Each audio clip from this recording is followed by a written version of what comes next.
Today I'm showing you a Hunter Rogue build which is pretty powerful and very easy to play.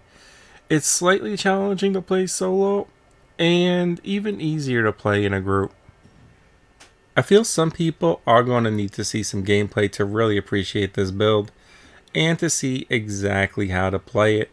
So I have a couple of minutes of gameplay at the end of explaining this, and I linked the full video that I did soloing a dungeon with 20 elites. I didn't actually count them, but it's about like 20 or so elites and huge mobs. So you can see that you can take out groups and the high health enemies solo, no problem with this build. For the core attack, I'm going to be taking Forceful Arrow because it does okay damage and every third cast makes the enemy vulnerable. We can also hold down that attack and hold Rapid Fire at the same time. Every time Rapid Fire fires, then Forceful Arrow will fire once in between the next Rapid Fire. If you can actually get your attack speed up high enough, you might be able to get it up to firing 2 times. I'm not sure if that's going to be possible, but it definitely fires once without any attack speed added to the build. Plus, we can have it so we gain energy when the enemy hit is vulnerable. So this only costs 23 to begin with. We get 15 back. So now we have it down to a cost of 8, and we can get that down lower. Basically, to not even free on a chance, 30% of the time when you hit level 27, you're going to be able to gain energy every time you use Rapid Fire. And Rapid Fire hurts. So that might have been a little bit complicated to understand. And that's why I said some people are going to need to see the actual gameplay. But let me proceed to explain how this build works. Forceful Arrow also has 2 good modifiers. Every third cast, we get an additional 15% increased critical strike chance. And before we get into aspects where there are a couple that we would want, there are only a couple of bonuses that we would want.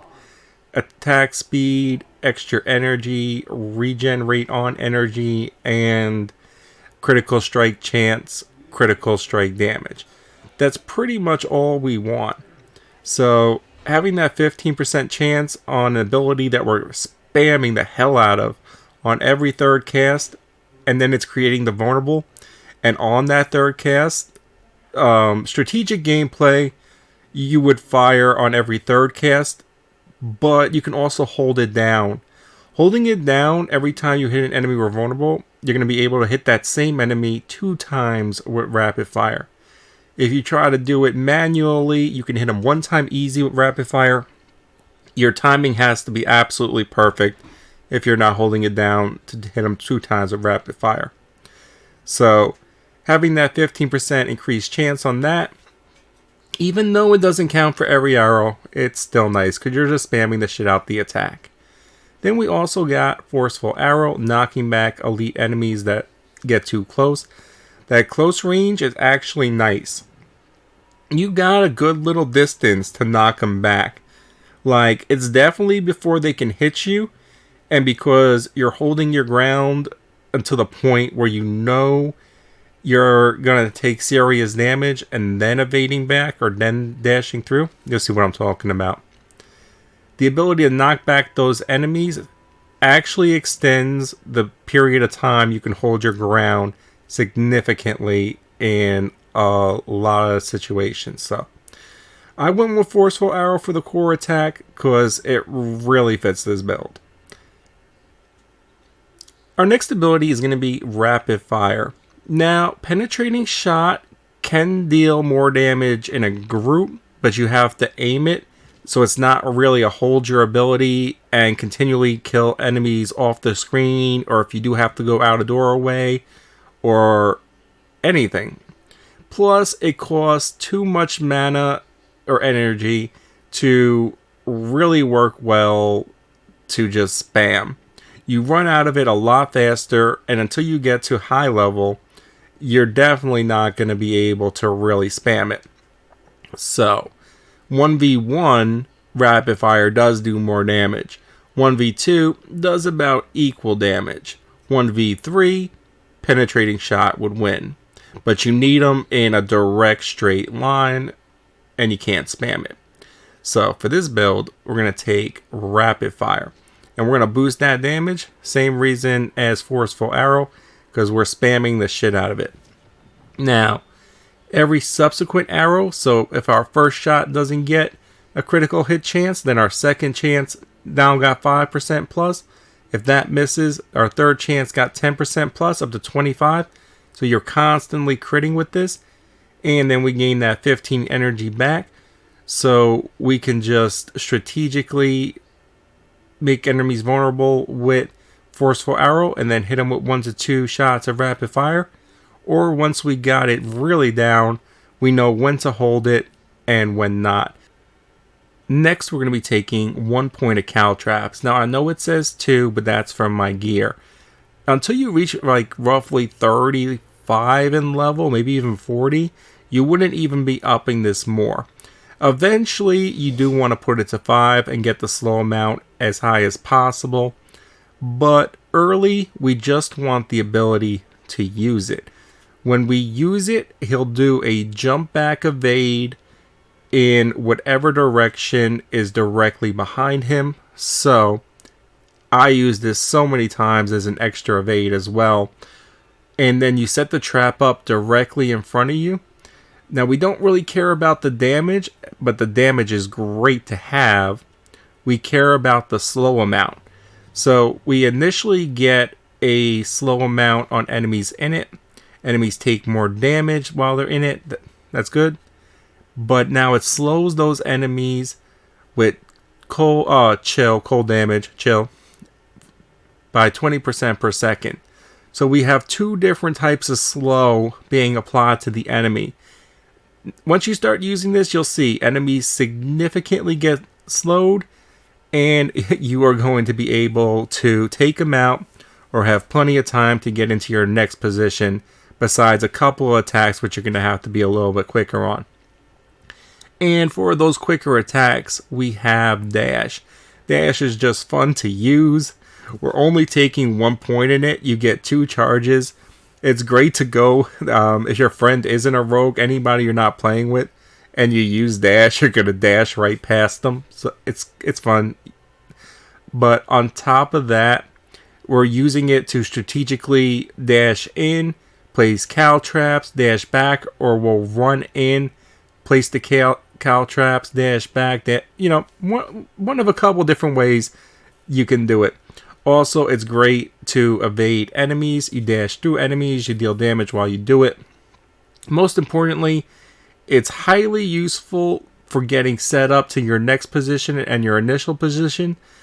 And you get 2 charges with the only having to spend 1 point.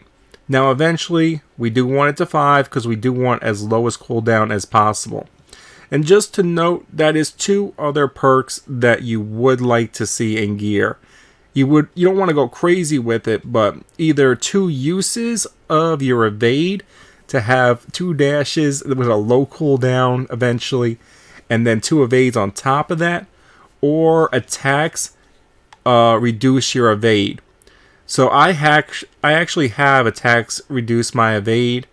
And if you hold and spam forceful arrow and rapid fire, your evade has a 2-second window or cooldown versus a 5-second.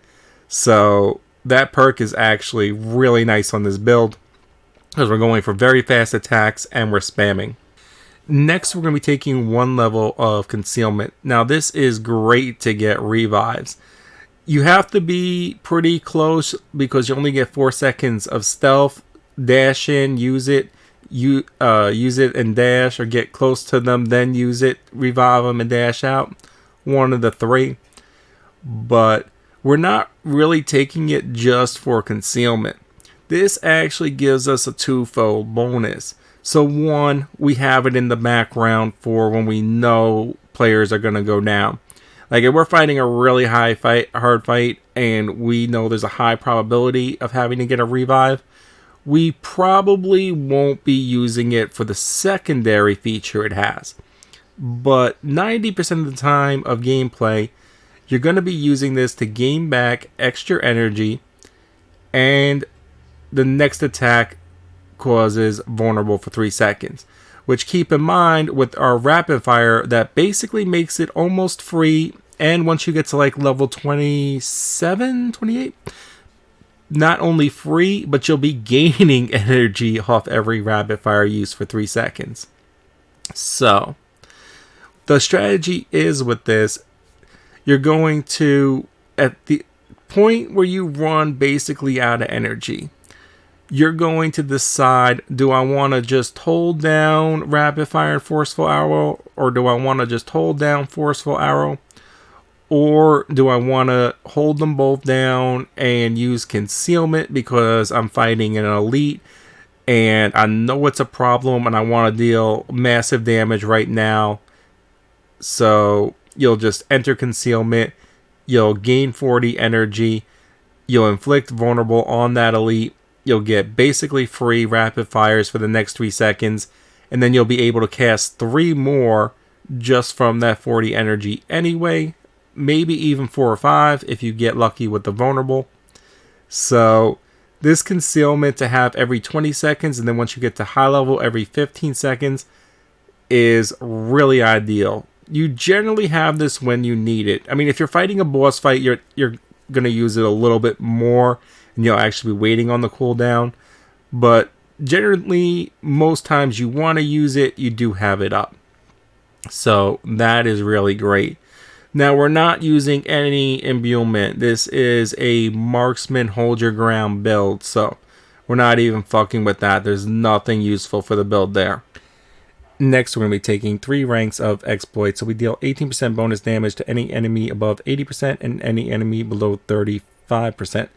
So on our elites, until we get that first rapid fire off and we drop them below 80, we get the bonus damage, and then when we get them to 34%, we straight delete them.